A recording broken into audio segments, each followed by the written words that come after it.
بالزغاريد والبارود من قبل المئات من الأشخاص الذين كانوا في استقباله في حي بن شرقي بقسنطينة. هذا وقد قامت اليوم الوزيرة المنتدبة لدى وزيرة السياحة والصناعة التقليدية بزيارة لعائلة ليث في المنزل العائلي بعد انتهاء فترة المراقبة الطبية للرضيعة. الوزيرة المنتدبة أرادت مشاركة عائلة كاو الفرحة بعودة ليث إلى أحضانهم، ورافقها في الزيارة كل من والي قسنطينة سيد حسين واضح والسلطات المحلية للولاية. التغطية لحنان بدر الدين، ياسمين خلفي، عبد الجليل حنديس وهشام طلبية.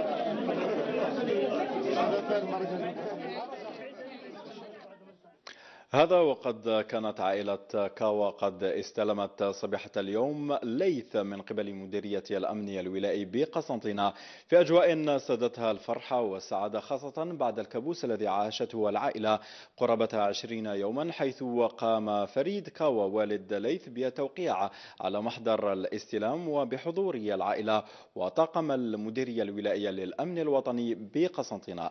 التفاصيل مع عبد الجليل حنديس وهشام طلبية. إلى شأن سياسي